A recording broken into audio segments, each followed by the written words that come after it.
እንደ እግዚአብሔር መልካም ፈቃድ ጊዜውን ባርኮ ቢሰጠን እንዲያስተምረን ፈቃዱ ቢሆን የምንማማርበት የትምህርታችን ርዕስ የመንፈሳዊ ሰው ሰባቱ ምልክቶች በሚል ይሆናል።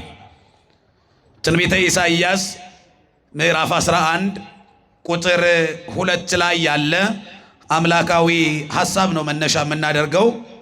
የሰው ልጅ መንፈሳዊ የሆነ ሲመጣ የእግዚአብሔርን ባህሪ እየተካፈለ ከእግዚአብሔር ጋር ያለው ዝምድናው እየተቀራረበ ይመጣል።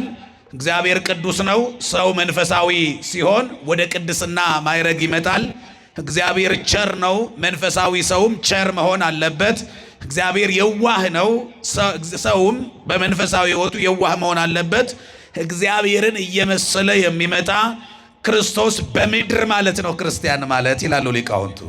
ስለዚህ አንድ ሰው እግዚአብሔርን የሚመስልባቸው መንፈሳዊ ሲሆን ከዚያ ከቅዱሱ ጌታ ጋር የሚያመሳስል መልክ የሚይዝባቸው ሰባት የመንፈሳዊ ሰው ምልክቶች አሉ። ትንቢተ ኢሳይያስ ምዕራፍ 11 ቁጥር 7 ላይ እንደዚህ እናነባዋለን።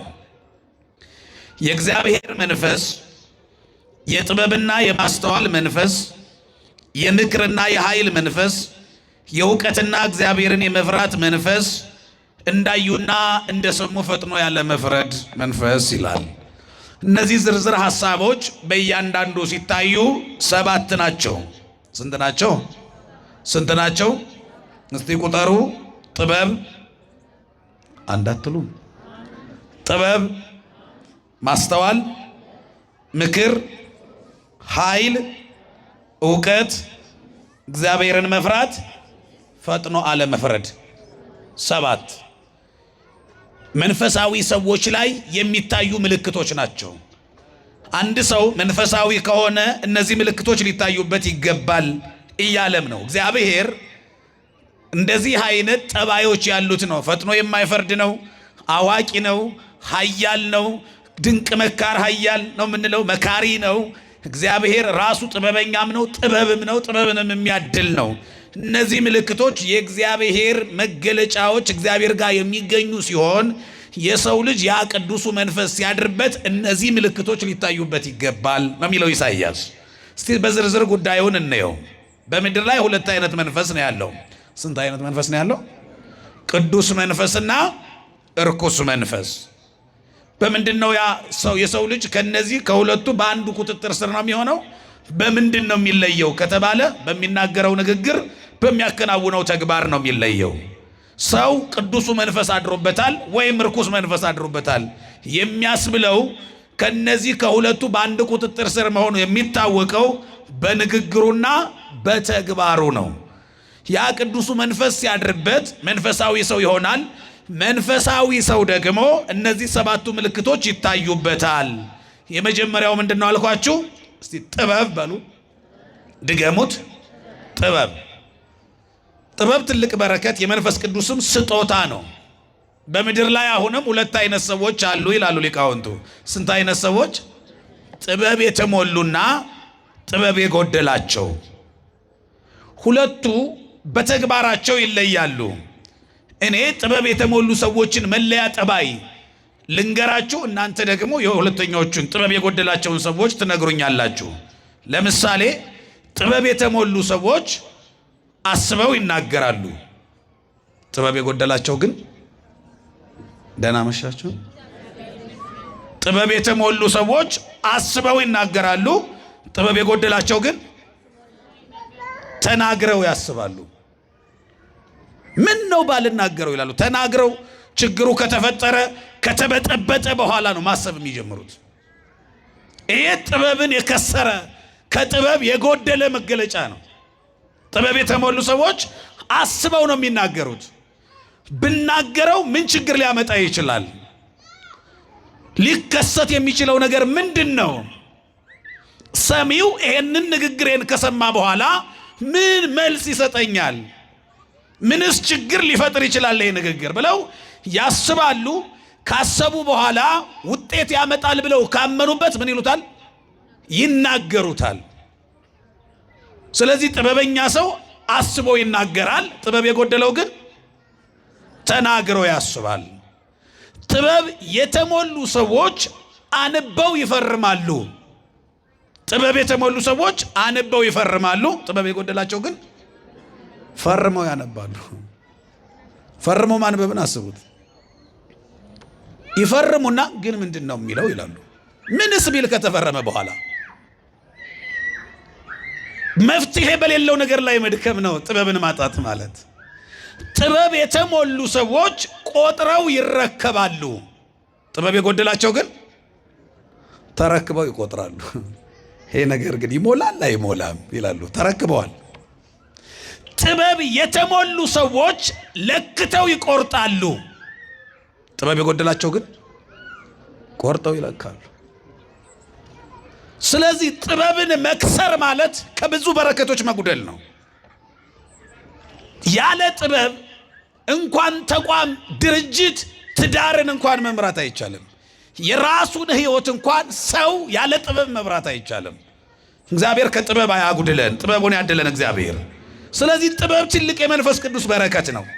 ትልቅ የመንፈስ ቅዱስ ስጦታ ነው። ጥበብ ራሱ እግዚአብሔር ነው። እንደዚህ ነው የሚለው በቅዳሴው ጥበብሰ መድኃኒነ ውእቱ፣ እሱ ነው ወደር የሌለው ጥበበኛ፣ ለትውልዱም ጥበብን የሚያድል እርሱ ነው። ክብር ምስጋና ለአምላካችን ለመድኃኔዓለም ይሁን በእውነት። ስለዚህ ጥበብ ራሱ እግዚአብሔር ነው። አንደኛው የመንፈስ ቅዱስ በረከት፣ መንፈሳዊ ሰዎች ሊጠቀሙት የሚገባ ስጦታ ጥበብ ነው። ሁለተኛው ማስተዋል ነው። እስቲ ማስተዋል በሉ። ማስተዋል ምንድን ነው? በውጫዊው አይን ብቻ ሳይሆን በውሳጣዊ አይንም ደግሞ ደጋግሞ መመልከት ነው። በቤተ ክርስቲያናችን ውጫዊ አይን አለ፣ ውስጣዊ አይን አለ። እየሰማችሁ ነው? እያንዳንዱ የአካል ክፍላችን ከልባችን ጋር ተሳስሮ ነው ስራ የሚሰራው። ቤተ ክርስቲያን በቅዳሴዋ አባቶቻችን እንዲህ ብለው ነው የሚጸልዩት። ሀበነ እግዚኦ አዕይንተ አእምሮ፣ ጌታ ሆይ ውሳጣዊ አይኖቻችንን አብራልን። እስቲ በሉ የውስጥ አይኖቻችንን በሉ እስኪ አብራልን። እሱ ካልበራ ማየት አይቻልም። በነገራችን ላይ የሚያየው ፊት ለፊት ላይ የተተከሉ ሁለት እነዚህ ምልክቶች አይደሉም። ያ ማስተዋል ካልቻለ፣ ማገዝ ካልቻለ፣ መለየት የምንችለው የውስጡ አይን አብሮ ከውጭ አይን ጋር በህብረት መስራት ከቻለ ነው። ለዚህም እኮ ነው አባቶቻችን ልብ ካላየ አይን አያይም አሉ። አይን አያይም። ለምን? እንዲሁ ፈጥቷል፣ ግን ማስተዋል አይችልም። በዚህ የንግግር ዘዬ ሌሎቹን የአካል ክፍሎችም አብረን እንዲህ ብንመስላቸው ልብ ካላየ አይን አያይም ካል፣ ልብ ካልሰማ ጆሮ አይሰማም ማለት እኮ ነው። ሁሉም የአካል ክፍሎቻችን ስኬታማ የሚሆኑት ከልብ ጋር ተባብረው ከሰሩ ነው። ስለዚህ በልባችን አይን፣ በውሳጣዊው አይን ስናይ ነው ማስተዋል የምንችለው። ስለዚህ ማስተዋል ማለት የውስጥን አይን ማብራት ነው። ይሄ ደግሞ የመንፈስ ቅዱስ በረከት ነው። መንፈሳዊ ሰዎች ምድር ላይ ያለውን ብቻ አይደለም፣ አማኝ ደግሞ ከዚህ በላይ ነው። ከፈላስፋም በላይ ነው አማኝ፣ ከባለ ራእይም በላይ ነው። እየሰማችሁ ነው አይደለም? አሁን በአንዳንድ መፈክር አለ፣ ባለ ራእይ አይሞትም የሚል አለ አይደለ? ምን አይልም? አማኝ ደግሞ ከዚያ በላይ ነው፣ ከባለ ራእይ በላይ ነው። ገና በሰማይ ሕይወት ይቀጥላል ብሎ ወንሴፎ ትንሣኤ ሙታን፣ እስቲ አብራችሁ በሉ፣ የሙታንን መነሳት ተስፋ እናደርጋለን። ከሞትን በኋላ ከመቃብር ማዶ ከሞት ባሻገር ሰማያትን አልፈን በሰማይ ሌላ ዓለም መላእክትን መስለን ከነ አባ ኪሮስ ጋር በአካል ከድንግል ማርያም ጋር ከኢየሱስ ክርስቶስ ጋር በአካል እየዘመርን ልንኖር ጽኑ ቀጠሮ ያለን ሰዎች ነን። እግዚአብሔር ለዚያ ክብር ያብቃን። በእውነት ክርስቲያን ማለት ይሄንን አጀንዳ የያዘ ነው። አይገርማችሁ? ይሄንን ዓላማ ይዞ የሚገሰግስ ነው። ሰው ከሞትኩ በኋላ እነሳለሁ ብሎ አምኖ ከወደቅኩ በኋላ እነሳለሁ እንዴት አያምንም? ከወደቅን በኋላ እንነሳለን የሚለው ያጠራጥረናል። ግን ምን ብለን አምነናል? ከሞትኩ በኋላ እነሳለሁ ብለናል። በጣም ነው የሚገርመው። ሰይጣን ውስጣችን ሲገባ ፈተና ሲሸረሽረን ብዙ ነገሮች ነው የሚዘበራረቁብን። አንድም ቀን ሰይጣን አለ የለም የሚል ጥያቄ አንስተን አናውቅም። ፈተናው ሲበዛብን ግን እግዚአብሔር አለ ነው የምንለው። እየሰማችሁ ነው አይደል? እየሰማችሁ ነው አይደል? አዎ የሰይጣንን መኖር በምንወድቀው ፈተና፣ በምንፈተነው፣ በሚገጥመን ችግር የሰይጣንን መኖር እርግጠኞች ሆነናል። ግን ያ ሁሉ ነገር ተጨምቆ ማንን አስረስቶናል? የእግዚአብሔርን መኖር አጠራጥሮናል። ብዙዎቻችን ሰይጣን አለ ብሎ ያመነ እንዴት እግዚአብሔር አለ ብሎ ያመነ? አይገርማችሁ? እግዚአብሔር ባይኖርማ ያ ብርሃን ሄዶ ይሄ ጨለማ መቼ ይመጣ ነበረ? እግዚአብሔር ባይኖርማ ይሄ ጨለማ ሄዶ ነገ ያ ብርሃን መቼ ይመጣ ነበረ? በዚህ ጉዳይ ላይ እኮ የመንግስት እጅ የለበትም። በዚህ ጉዳይ ላይ የቻይና እጅም የለበትም። የማን ስራ ነው? ክብር ምስጋና ድንቅ ስራ ለሚሰራው አምላክ ይሁን። ይሰራል እግዚአብሔር። አያችሁ ይሰራል። ደግሞ ስራው ድንቅ ነው። መምህራን ከነገሩን እኛም ከገመት ነው እንዲህ ሊሆን ይችላል ብለን ካሰብነው በላይ ነው እግዚአብሔር ስራማ። እግዚአብሔርማ ባይኖር መቼ የሁሉ ነገር ነበር። ያ ድንቅ ስራው አንድ ቀን ሳያቋርጥ፣ አንድ ቀን ሳያርፍ፣ እረፍት ሳይወስድ፣ የዓመት ፈቃድ ሳይወስድ ነው እግዚአብሔርማ የሚሰራው። ያለ አማካሪ፣ ያለ ኮሚቴ፣ ያለ ሊቀመንበር፣ ያለ ጸሐፊ ነው የሚሰራው። እንዲህ ነው የሚለው አባ ጊዮርጊስ ዘጋስጫ ወአልቦ ዘይብሎ ዘንተ አሂሰምከ ወዘንተ አሰነይከ። ጎሽ እዚህ ጋር ጥሩ አድርገን የሰራኸው ይሄ ደግሞ እንዲህ መሆን ነበረበት ብሎ የእርሱን ስራ መገምገም፣ ማስተካከያ ሐሳብ መስጠት የሚቻለው ማንም የለም። ስራው ምን ስለሆነ? ስራው ድንቅ ነዋ። ክብር ምስጋና ለአምላካችን ለእግዚአብሔር ይሁን። በእውነት ስራው ድንቅ ነው። እንደዚህ ይሰራል። ቅዱስ ያሬድ ተቀበለና እንዲህ አለው፣ ይሄንን ሁሉ ድንቅ ነገር ሲሰራ አለ አሜ ይፈጥራ እግዚአብሔር ለምድር ኢዜነው ለሰማይ ወኢተማከረ ምስለ መላእክቲሁ። እግዚአብሔር ይሄንን ሁሉ ድንቅ ነገር እንዲህ አድርጎ ሲሰራ ለማንም አልነገረም፣ ከመላእክቱም ጋር አልተማከረም አለ። ብቻውን ነው የሚሰራው፣ ብቻውን ያለ እረፍት፣ ያለ ድካም፣ ያለ መሰልቸት፣ ያለ መታከት እግዚአብሔር ይሰራል። አያችሁት እግዚአብሔር ምን አይነት ድንቅ አምላክ እንደሆነ? ይሄ እግዚአብሔር ያ ማስተዋሉ አያችሁት? እይታው እግዚአብሔር አይኑን ይዩት። ጥበበኛ ማለት ማስተዋል ማለት የውስጥ አይንን ማብራት ነው ብለናል። አጥርቶ ማየት ነው። በብዥታ አይደለ፣ በደንብ ማስተዋል እሱ ነው። እግዚአብሔር ደግሞ ከዚያ በላይ ነው። የሰው ልጅ ምንም ቢያስተውል ሰው በቃ ፊቱን ነው የሚያየው። እግዚአብሔር ግን ከፊት ያለፈ ልብስ የማይሸፍነው መጋረጃ የማይሸፍነው እይታ አለው እግዚአብሔር። ሰው ፊትን ያያል፣ እግዚአብሔር ምንን ያያል? አያችሁ? ቆዳ፣ አጥንት፣ ስጋ አይጋርደውም እግዚአብሔር ለማየት። ልብስ ተውት፣ ልብስ አይደለም ቆዳችን፣ ስጋችን አይከለክለውም እግዚአብሔር ለማየት። ይሄንን አልፎ ምንን ያያል እግዚአብሔር? እዩት፣ ይሄ ማስተዋሉ፣ እዩት፣ ይሄ እይታው። እግዚአብሔር ማንነታችንን ያያል። እንደዚህ ነው የሚለው ቅዱስ ዳዊት ዘፈጠራሁ ለዓይን ኢይሬእይኑ ይላል። ለእናንተ አይንን ተክሎ እንድታዩ አድርጎ የፈጠረ እግዚአብሔር አያይም? ንገሩኝ እንጂ እናንተን እንድታዩ አድርጎ የሰራ እግዚአብሔር ያያል። ቀላል ያያል? እናንተ የምታዩት ፊትን ነው፣ ልብስን ነው፣ አቋምን ነው። እግዚአብሔር ልብን ነው የሚያየው። እናንተ የምትሰሙት አንደበት የሚናገረውን ነው። እግዚአብሔር የልብን ሹክሹክታ ይሰማል። እግዚአብሔር የልብን ሐሳብ እግዚአብሔር ይሰማል። በልባችን አስበን የተውነው ብዙ ነገር አለ አይደል? እሱን እኮ እግዚአብሔር ይሰማዋል። ልብና ኩላሊትን ይመረምራል ተብሎ ነው የተጻፈለት። ስለዚህ ማስተዋል ሰው ከሚያየው አልፎ ማየት፣ የሰዎች ጫማ ላይ ቆሞ ማየት ነው። አንድን ሰው እናንተ ከፊት ያላችሁ የምታዩ ፊቴን ነው፣ ከኋላ ያሉት ደግሞ ፊቴን አያዩትም፣ ከኋላ ያለውን ነው የሚያዩት። ስለዚህ እናንተ ባላችሁበት ቦታ ብቻ ያለውን ሳይሆን ሌሎች ጫማ ላይ ቆሞ መመልከት ነው ማስተዋል። እኔ ያልኩት ነው ትክክል የሚለው ብቻ አይደለም። የሱ እይታ ደግሞ ምንድነው ያየው? እሱ 5 ሲደመር 5 ስንት ነው? 10 ነው። ግን እንዲህ ብቻ አይደለም አሰራሩ። ያ ሰው ደግሞ ሌላ መከራከር ያለው 4 ሲደመር 6 10 ነው ብሎ ይመጣል። እየሰማችሁ ነው አይደል? የግድ አንተ የቆምክበት ቦታ ብቻ አይደለም ትክክል፣ አንተ ያየው ብቻ አይደለም፣ በሱ በኩል ያለው እይታም ትክክል ነው። ንግግሩ አንድ አይደለም እኮ 5 እና 5 ያንተ ንግግር ነው፣ 6 እና 4 የሱ ንግግር ነው፣ ግን እሱም እንዳንተ ትክክል ነው። ስለዚህ ማስተዋል የሰዎች ጫማ ላይ ቆሞ ማየትም ነው። በሌላ አቅጣጫ አንድን ነገር ከልሶ መልሶ ማየት ነው ማስተዋል። ይሄ መንፈስ ቅዱስ በረከት ነው። መግለጥ ሲችል ነው እግዚአብሔር የሚያድለን። ስለዚህ እግዚአብሔር ጥበቡንና ማስተዋሉን ያድለን። ስንት በረከቶች አልኳችሁ? 7። ከሰባቱ ስንቱን አየን? አንደኛ ኮረጃችሁ ቢሆን መልሶ አይዞች። አቤት። ሁለተኛ ማስተዋል። ሶስተኛው ምክር ነው። እስቲ ምክር በሉ። ምክር ምንድን ነው? በፍቅር ከረጠበ ልብ መንጭቶ በመንፈስ ቅዱስ ከተቃኘ አንደበት የሚፈልቅ ስጦታ ነው፣ ምጽዋት ነው። በነገራችን ላይ ምክር ትልቁ ምጽዋት ነው።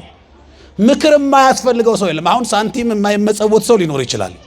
ሳንቲም መስጠት የማትፈልጉ ሰው ሊኖር ይችላል። ምክር ግን ምንም ባለ ሀብት ቢሆን ምንም ባለ ስልጣን፣ እንዲያውም ሰው በሀብትና በስልጣን ከፍ እያለ በመጣ ቁጥር ራሱን የቻለ አማካሪ ያስፈልገዋል። ምክር የሚለግሰው እንዲህ ብታደርግ የተሻለ ነው፣ ይህን ብታደርግ የተሻለ ነው። ከተራ ኑሮ ከፍ እያለ የሆነ ድርጅት የሆነ ተቋም እየመራ መምጣት ሲጀምር፣ የሆነ የራሱ የሆነ ነገር ማንቀሳቀስ ህዝብን መምራት ሲጀምር፣ ብዙ ሰራተኞችን ማስተዳደር ሲጀምር፣ አሁን ራሱን የቻለ አማካሪ ያስፈልጋል። በቃ ስኬታማ ለመሆን ምክር ግድ ነው። ምክር ደግሞ ለሁሉም የሚመጸወት ምጽዋት ነው። ሰጠነው ደግሞ የማያልቅ ነው። ቢቆረስ ቢከፈል ብዙ ባለ ትዳሮች ከተፋቱ በኋላ እንደገና ያ መቃቃር ያ መለያየት የተሰበረው የትዳር ድልድይ እንደገና የሚሰራው በምክር ነው። ምክር የተሸመደደ እውቀት አይደለም። የፊደል ስብስብ የተጠና ጥናትም አይደለም። ምክር የተኖረ ህይወት ነው። የኑሮ ጭማቂ ነው ምክር። አባቶች ይሄ እንዳታደርጊ ልጄ ካሉ ያወቁት አይደለም፣ እሱ የኖሩት ነው። በዛ መንገድ ሂደው እነሱ ወድቀዋል፣ ተጎድተዋል። ስለዚህ እንደኔ እንዳትጎዳ ተው ይቅርብህ ልጄ ይላሉ። አይተውታል። አንተ ልትሄድ በያሰብከው መንገድ ሂደው ተሰብረዋል። እኔ እንደተሰበርኩ አንተ መሰበር የለብህም፣ ከኔ ተማሩ እያሉ ከውድቀታቸው፣ ከስብራታቸው፣ ከኪሳራቸው እንድንማር ይመክሩናል። ያገኙትን በረከት ደግሞ የተጠቀሙበትን ደግሞ ይሄን ብታደርገው መልካም ነው፣ በዚህ መንገድ ብትሄድ ጥሩ ነው ብለው ደግሞ ይመክሩናል። ስለዚህ ምክር ሰዎች ሁሉ አይመክሩም። ቢመክሩም ጩኸት ብቻ ነው የሚሆነው። እንዲያውም መክረው ተናግረው ከሚያስታርቁት ይልቅ አንዳንዶቹ ጠቡን የባሰ አጋግለውት ይመጣሉ። አንዳንዶቹ ሐዘናቸውን ለማስረሳት ሐዘንተኞቹን ለማጽናናት ሂደው ሐዘናቸውን እንደገና በቁስላቸው ላይ እንጨት ሰደው ጨምረው ይመጣሉ። የባሰ የነበረውን ችግር አባብሰው ይመጣሉ። ሊያስታርቁ ሄደው ያንን ጠብ ትንሹን ችግር አስፍተውት ይመጣሉ። መንፈስ ቅዱስ ካላገዘ እንደዚያ ሆነ። መንፈስ ቅዱስ ሲያግዝና የምክርን ጸጋ ሲሰጥ ግን በወንድማማቾች መካከል የተፈጠረውን የጠብ ግድግዳ አፍርሰው ሰላምን ፈጥረው ይመጣሉ። ይሄ መንፈስ ቅዱስ ስጦታ ሲኖር ነው። ስለዚህ በምክር ብዙ የተጣሉ ሰዎች ታርቀዋል። በምክር የብዙ ሰዎች ሕይወት ተስተካክሏል። በምክር ሰዎች ራሳቸውን ለማጥፋት በቃ የኔ ጉዳይ አበቃ ከእንግዲህ ምንም ዋጋ የለኝም ብለው ያሰቡ ሰዎች ግድ የለም ይሄ ቀን እንደመሻ አይቀርም፣ ነገ ይነጋል፣ ይሄ ቀን እንደሚያልፈው ችግሩም ያልፋል፣ በሚያልፈው ዓለም ላይ የማያልፍ ችግር የለም ብለው መክረው ደግሞ ሕይወታቸውን ያስተካከሉ ብዙ ሰዎች ተስፋ ቆርጠው ተስፋቸው እንዲለመልም የሆኑት በምክር ነው። እየሰማችሁ ነው? መጽሐፍ እንዲህ ነው የሚለው፣ ምክር ሰናይት ለኩሉ ዘይገብራ። በቃ ከበጎ በረከቶች መካከል ሰምቶ ለሚተገብራት ምክር ትልቅ በረከት ናት፣ ትልቅም ስጦታ ነው። ምክር መልካም ነገር ነው። አባቶች ይመክራሉ፣ እንደ መምህራን አይደለም የሚያስተምሩት። ሲመክሩ ያወቁትንና ከመምህራኖቻቸው የተማሩትን አይደለም አባቶች የሚመክሩት፣ ኑረው በህይወት ያረጋገጡትን የተፈተነ እውቀት ነው። የተረጋገጠ በህይወት የተጠና ውጤቱ የተመዘገበ አስተማማኝ ትምህርት፣ እሱ ምክር ይባላል። በህይወታቸው ያዩትን ነው የሚመክሩ፣ የገጠማቸውን ገጠመኝ ነው። ስለዚህ ምክርን ቸል እንዳትሉ። ምክር ትልቅ ስጦታ ነው። ምክርን ገሸሽ እንዳትሉ፣ ምክርን እንዳትገፉ። የሚመክሩ ሰዎች ልብን የሻከረውን የተሰበረውን ተስፋም የቆረጠውን የቆሰለው ልብ ላይ የመንፈስ ቅዱስን ቅባት ዘይት የሚያፈሱ ናቸው መካሪዎች ማለት። ስለዚህ ምክር የመንፈስ ቅዱስ ስጦታ ነው። መንፈሳዊ ሰው መምከር አለበት። ግድ የለም ያልፋል ማለት አለብን። መምከር ብዙ የሚስቱ ሰዎችን እኛ ሁል ጊዜ ይውላችሁ፣ አንድ ሰው ክርስቲያን ከሆነ 40 ዓመት የሆነው ሰው ሊኖር ይችላል። 40 ዓመት ሙሉ ተማሪ ሆኖ ነው የሚኖረው። የሚገርመው በእርግጥ እውነት ነው። የክርስትናውና የህይወት ትምህርት መመረቂያ ጊዜ የለውም። ሁል ጊዜ ተማሪ ነን። በህይወት ውስጥ ስንሄድ ሁል ጊዜ እንማራለን። በህይወት ትምህርት ቤት ምርቃት የለም። ሁል ጊዜ ትምህርት እያልን ስንማር ያላወቅነውን ስናውቅ ከዓለም ከክፉ ጓደኞቻችን ከባለንጀሮቻችን ከገጠመኞቻችን ብዙ ትምህርት ስንማር ነው የምንኖረው። በዚህ ሂደት ውስጥ መመረቅ የለም። ግን በክርስትና ትምህርት ውስጥ 40 ዓመት ስለ ክርስትና የተማረ አልፎ አልፎ እሑድም ቢሆን በበዓላትም ቢሆን 40 ዓመት ተምረናል። ግን ከኛ የሚጠበቀውን አናስተምርም። ወላጅ እንኳን ልጁን እዚህ ጋር ሲማር ያመሸውን ነገር የሆነ ነገር ወስዶ ማታ አይመክርም፣ አያስተምርም። አታስታውሱም? ዮሐንስ ወንጌል ምዕራፍ 4 ላይ ያለችው ሳምራዊቷ ሴት ተማረች፣ ሄደችና የከተማውን ሕዝብ በሙሉ እሷ የቀመሰችውን የተሰማትን ስሜት የተቃኘችበትን ያንን መንፈሳዊ ሕይወት ኑ ይውልኝ ብላ ቢያንስ እሷ ማስተማር ባትችል ወደሚያስተምረው ማምጣት ወደሚምረውም ጌታ ሰበሰበቻቸው። አያችሁ፣ እኛውን ከዚህ ወጥተን ምንም ስንወጣ ገና በር ጀምሮ ነው ሌላ ንግግር ምን ጨምረው። ቢያንስ ይሄንን እየከለስን እንኳን አንሄድም። ቤተክርስቲያን የሰማነውን ቢያንስ እቤት የቤተሰብ አባል የሆነ ወይ ልጆች ወይ ሚስት ወይ አንድ አካል ይኖራል ቤት እዚህ ያልመጣ ይሄንን አናካፍለው።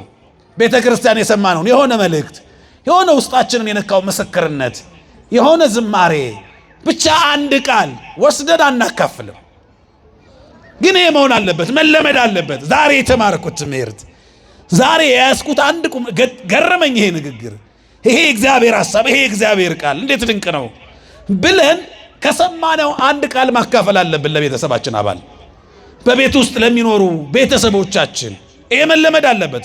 እንዴት 30 ዓመት በክርስትና ሕይወት ውስጥ ኖረን ከ30 ዓመት ውስጥ ብዙ ቀን ተምረን አንድ ቀን እንኳን የተማርነውን ማስተማር፣ የተማርነውን ማካፈል፣ መንገር፣ የገባንን እውነት የተረዳነውን ነገር መንገር ምን ችግር አለው? መምከር ደግሞ እኛ ማስተማር ካልቻለን እስቲ ቤተክርስቲያን እንሂድ ማለት ይሄ እኮ በጣም እኮ የሚገርም እኮ ነው። አንደበታችን ለብዙ የኃጢአት ሥራ መዋል ይችላል። ከ9 ያላነሱ ኃጢአታችን እንሰራበታለን በአንደበታችን። ከለራቸው የተለያየ ሐሜት፣ ስድብ፣ ማጉረምረም ምን ተብሎ ሲቆጠር ማለት ነው። ከዛ ባሻገር ደግሞ ለብዙ የጽድቅ ስራዎች ደግሞ አንደበታችንን እንጠቀመዋለን።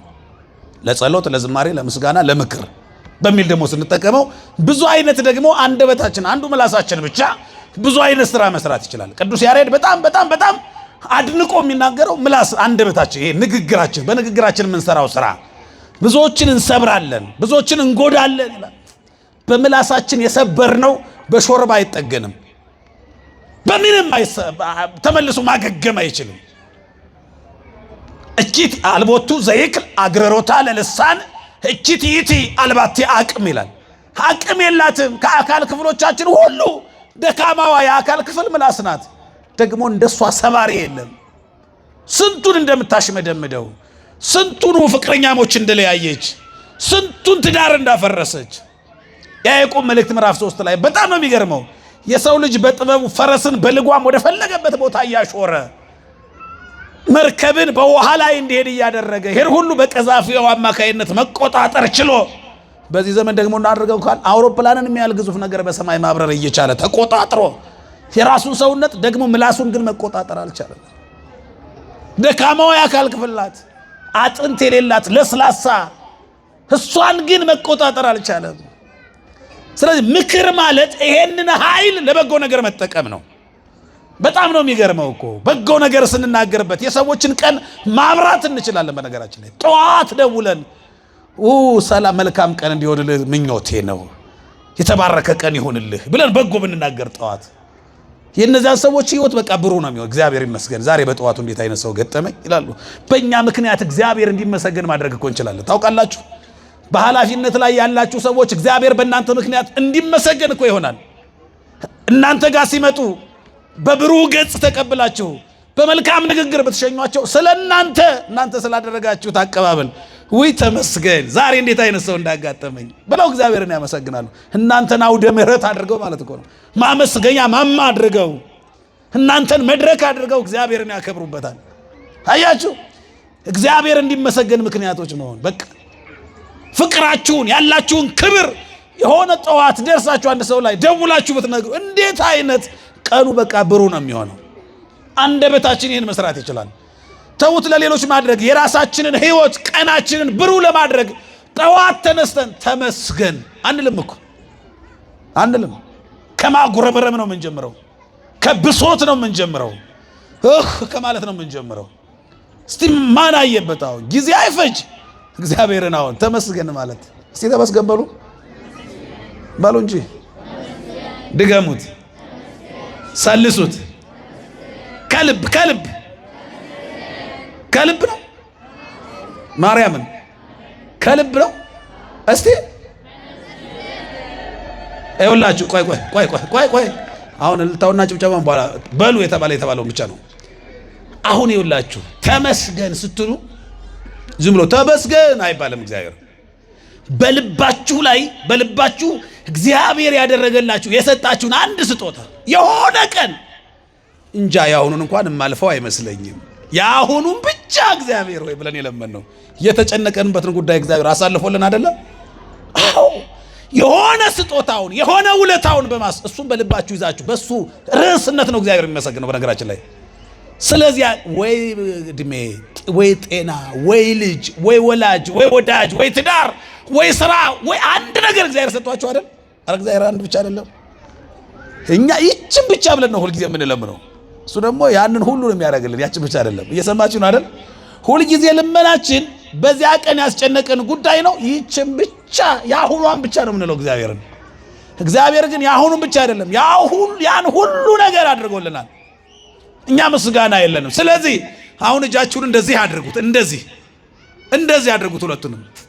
ከዚያ ያንን በጎ በረከት እግዚአብሔር የሰጣችሁን የተወደደ ስጦታ የምትሉ ልጃችሁ ሊሆን ይችላል፣ ወዳጃ ፍቅረኛችሁ፣ የትዳር አጋራችሁ ሊሆን ይችላል፣ ውላችሁ የምትገቡበት ስራ፣ ጤናችሁ ሊሆን ይችላል።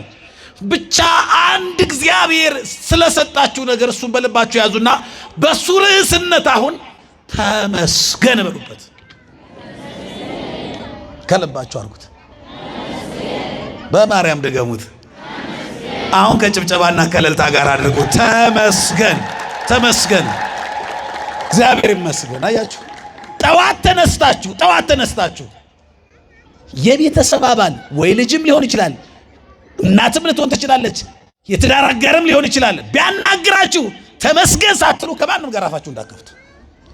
ጠዋት ተነስታችሁ የመጀመሪያ የአፋችሁ ማሟሻ ማድረግ ያለባችሁ ተመስገን በሚለው ቃል ነው።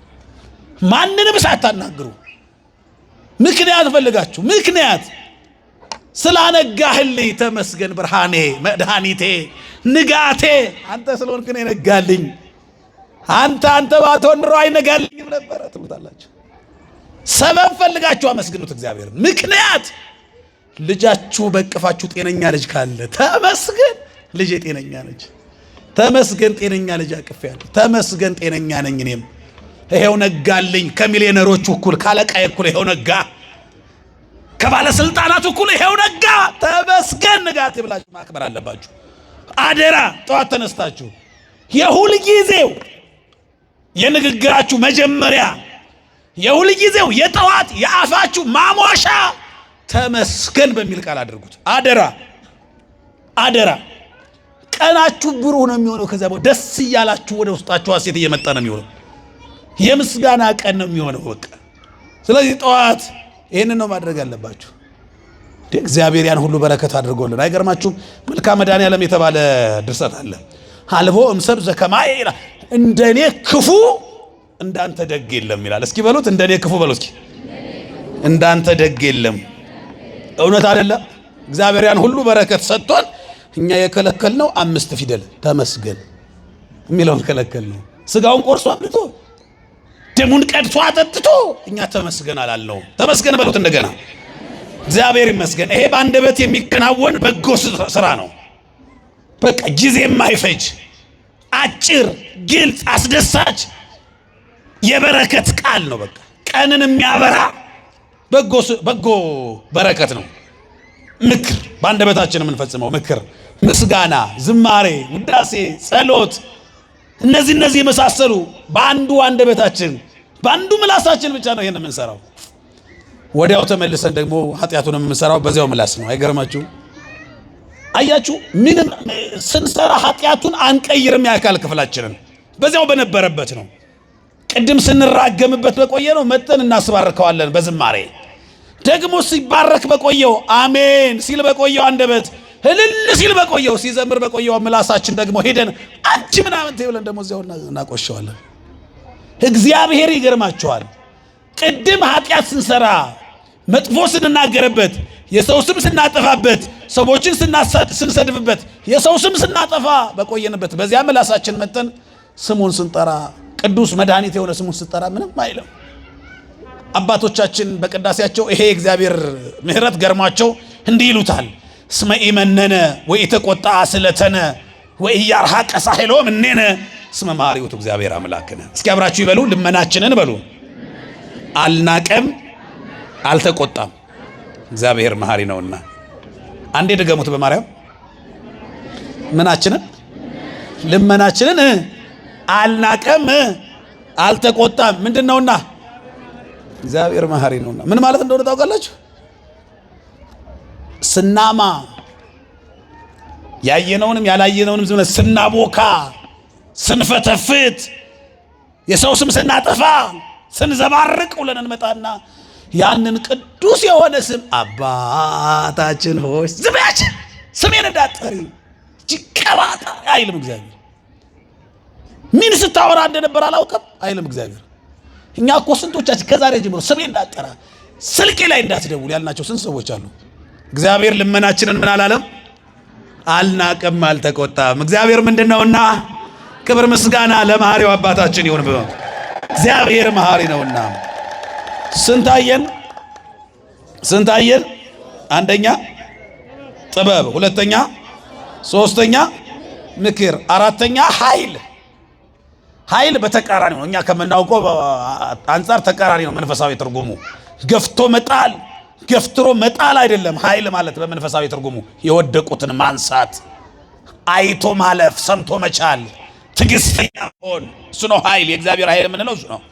ሰዎችን ያጠፋበት አይደለም። የሚገርመን ስንቱን እኛን የታገሰበት ኃይሉ አይገርማችሁም? አንድ ሰው የትዳር አጋሩን ችሎ መኖር ተቃጠልኩ እያለ እግዚአብሔር ይሄን ሁሉ ጉደኛ ተሸክመው ኧረ አሁንስ ተቃጠልኩ አይልም። አሁንስ አበዛችሁት አይልም። ፊቱ አይጠቁርም። አመላችንንም ቀለባችንንም ችሎ የሚያኖር እየመገበ እየጠበቀ ዛሬም በእኛ ጉዳይ ፍቅር ነው። እሱ ጉዳይ ፍቅር እያየ እያወቀ ጉዳችንም ፍቅሩ አይቀዘቅዝም።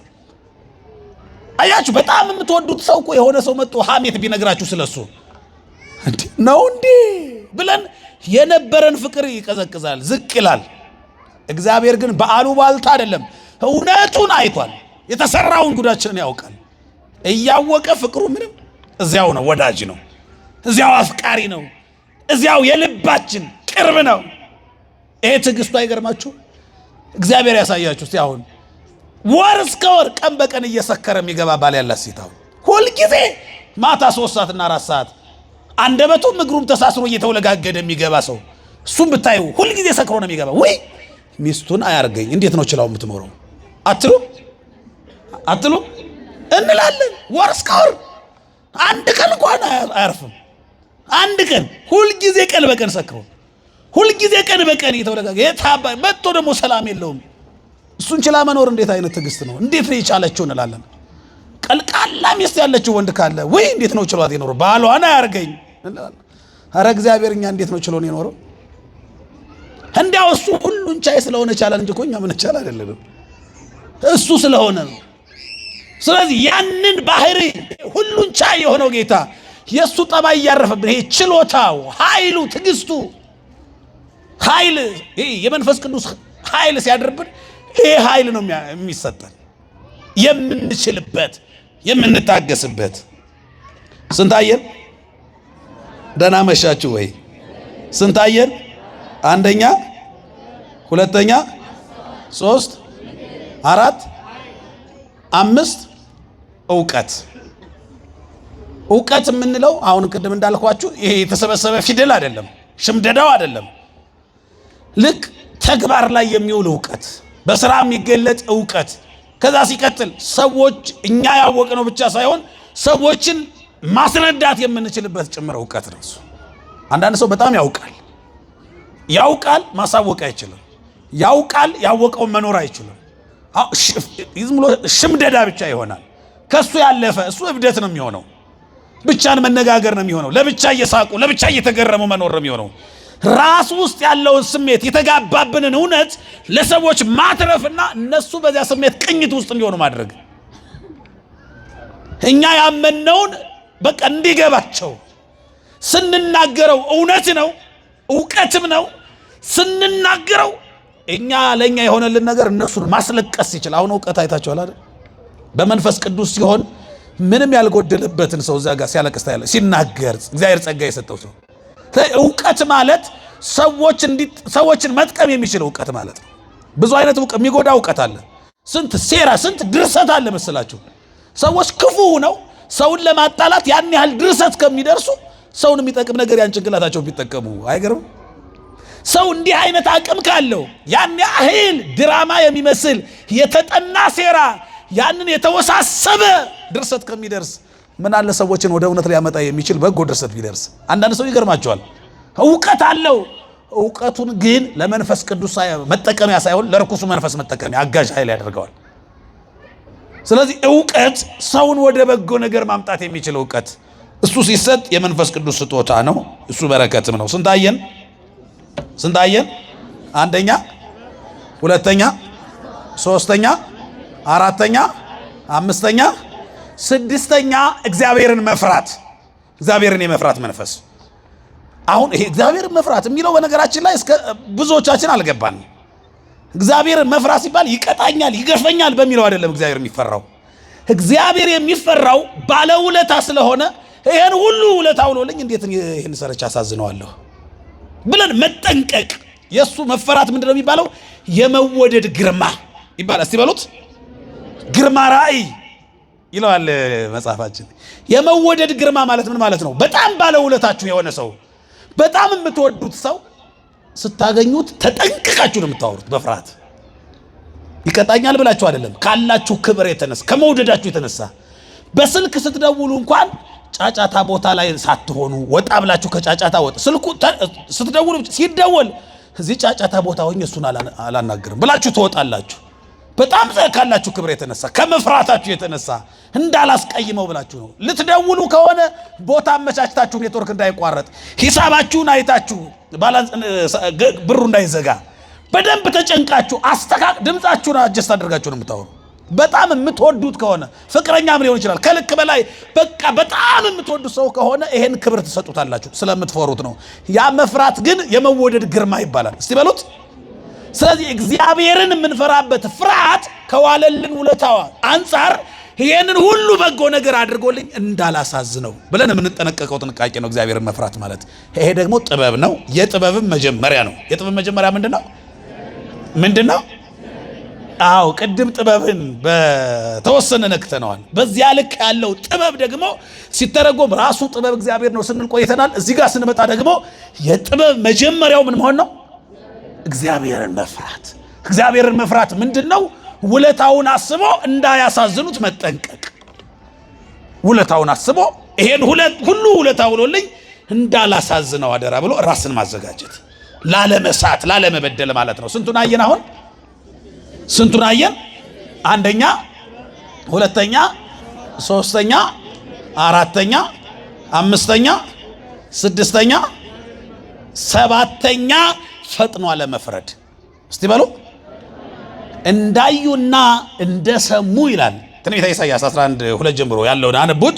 እዚያ ላይ ያለው የእግዚአብሔር ሐሳብ የእግዚአብሔር ማንነት ፈጥኖ አይፈርድም። እግዚአብሔር ራሱ ሰው መንፈሳዊ ሲሆን ደግሞ ያጠባይ ነው፣ የእግዚአብሔር ማንነት ነው። ቅዱስ ነው እግዚአብሔር ብለናል። ሰው መንፈሳዊ ሲሆን ወደዚያ ቅድስና እየመጣ ይሆን በጸጋ ማለት ነው። በባህሪ ማንም እግዚአብሔርን አይመስልም።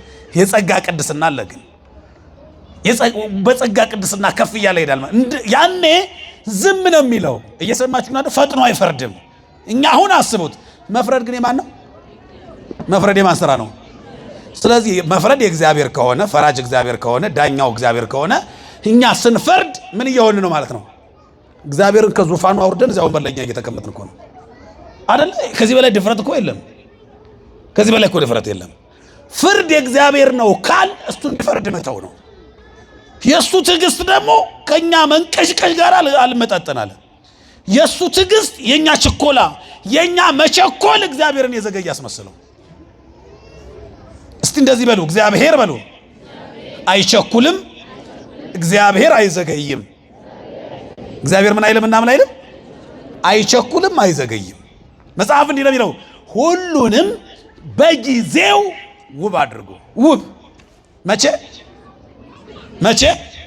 በጊዜው፣ በዛ በዋናው ሰዓት አስፈላጊ በሆነበት ጊዜ እግዚአብሔር ሳይዘገይ እግዚአብሔር ሳይቸኩል በጊዜው ውብ አድርጎ ይሰራል። በነገራችን ላይ መዘግየትም መቸኮልም ነው አይደል? ጥፋት ሁለቱም እኮ ጥፋት ነው። ከሰዓቱ መዘግየትም ያስቀጣል፣ መቸኮልም ያስቀጣል። አንዳንዴ አንዱ ብቻ አይደለም የሚያስቀጣው። ስለዚህ በጊዜው እግዚአብሔር ይሰራል። ስለዚህ እግዚአብሔር እስከሚሰራ እኛ መታገስ አንችልም። መንፈሳዊ ስንሆን ግን ፍርዱን ለእግዚአብሔር እንተዋለን። እንዳዩና እንደሰሙ አይፈርዱ መንፈሳዊ ሰዎች የሚሆነውን ብቻ። አሁን እኛ እዚህ ጋር የሆነ ስራ ቢሰራ ለካ እንዲህ ነው እንዲህ እንላለን። አይተን አይደለም ገና ሰምተን ሳናጣራ ወደ ምኑ ነው የምንሄደው? ወደ ፍርዱ ነው የምንሄደው፣ ወደ መፍረድ ነው። እግዚአብሔር ግን አንድን ሰው ኃጢአት ሲሰራ አየው አይደለ? የሰራውን ኃጢአት ብቻ አይደለም የሰራበትን ምክንያት ያየዋል። አንዲት ሴት እንበል፣ ስለ ቃሉ በጣም ይቅርታ፣ ሴተኛ ዳሪ ሆና ስንሰራ አየች እንበለሽ፣ እኛ እንዳየን ተው ብለን እንጸየፋለን፣ የሆነ ነገር እንላለን፣ ወዲያው እንፈርዳለን። እግዚአብሔር እሱ ብቻ አይደለም የሚያየው፣ ሳታምንበት ውስጧ እየተጸጸተ ወደ ውስጥ እያነባች የምትሰራው ስራ ምክንያቱ ምንድነው ብሎ ጀርባውን ያያል። የምታሳድገው ልጅ አለ ወይ የታመመች እናት አለቻት። እሱን ሲያይ እግዚአብሔር ከሚያዝንባት ይልቅ ያዝንላታል። ደግሞ የንስሐ ዕድሜ እየሰጠ ይጠብቃል። አያችሁ፣ አንድ መንፈሳዊ ሰው ማለት ምን ማለት ነው? እግዚአብሔር ይሄንን ሰው ቢያየው ምንድን ነው የሚለው ብሎ ማየት እኮ ነው። በእግዚአብሔር አይን ለማየት መሞከር። እየሰማችሁ ነው? በእግዚአብሔር አይን ለማየት መሞከር። ይሄንን ሰው እግዚአብሔር ቢያገኘው አሁን ምን ይለዋል ስንል እግዚአብሔርማ ደግማ አትበድል ነው የሚለው አይደል? አዎ አዛኝ ነው። ስለዚህ እኛ መንፈሳውያን ሰዎች ስንሆን ያ የቅዱሳኑ በረከት አባቶቻችን ቅዱሳን የምንላቸው ቅድም እንዳልኳችሁ ቅዱሱ መንፈስ በውስጣቸው አድሮ ለእግዚአብሔር ሲሉ ዓለምን የናቁ ከዓለም ወደ እግዚአብሔር የተሰደዱ ሁለት አይነት ስደተኞች ነው ያሉ። አንዳንዶቹ ከእግዚአብሔር ወደ ዓለም ይሰደዳሉ እንደነ ይሁዳ እንደነ ዴማስ ከእግዚአብሔር በረከት ወጥተው ወደ ዓለም ይሄዳሉ። አንዳንዶቹ ደግሞ ከዓለም ወጥተው ወደ እግዚአብሔር ከመንግስት ስራ ከተመቻቸ ኑሮ ወደ ገዳም ይሄዳሉ። ከከተማ ወጥተው አያችሁ፣ ከዓለም ወደ እግዚአብሔር በመነን። ስለዚህ መንፈሳዊነት ማለት በዚህ በረከት መኖር ነው። በበጎ ነገሮችን ለበጎ ብሎ ለእግዚአብሔር መተው፣ በእግዚአብሔር አይን ማየት፣ እንደ እግዚአብሔር አይነት ሐሳብ የእግዚአብሔርን ሐሳብ መካፈል። እግዚአብሔር ቅዱስ ነው፣ እኛም በጸጋ ቅዱሳን መሆን። እግዚአብሔር መካሪ ነው፣ እኛም በጎ ምክር መምከር። እግዚአብሔር በጎ ዕውቀት የሚጠቅም ዕውቀት አለው። እግዚአብሔር ይናገራል። እግዚአብሔር ሲናገር የሚሰብር ንግግር አይናገርም። የሚያቆስል የሚያደማ ተስፋ የሚያስቆርጥ ንግግር አይናገርም። እኛም በንግግራችን መንፈሳዊ በጎ ጠቃሚ ምክር በጎ ንግግር እንድንናገር መሆን ማለት ነው። አንደበትን ለመንፈስ ቅዱስ መጠቀሚያ ማድረግ፣ የአካል ክፍሎቻችንን በሙሉ በጎ ስራ እግዚአብሔር የሚወደው ስራ መስራት ማለት ነው። ቅዱሳን ይህንን ያደረጉ ናቸው። እነ ቅዱስ አባ ኪሮስ ሌሎቹም ቅዱሳን የአካል ክፍሎቻቸውን የመንፈስ ቅዱስ መገልገያ ያደረጉ፣ በአካል ክፍሎቻቸው ኃጢአት ያልሰሩ፣ የእግዚአብሔር መከበሪያ ያደረጉ፣ የተቀደሱ ሕዋሳት ያደረጉ የአካል ክፍሎቻቸው ናቸው። የእነሱ በረከት ይደርብን፣ የሰማነውን ይባርክልን።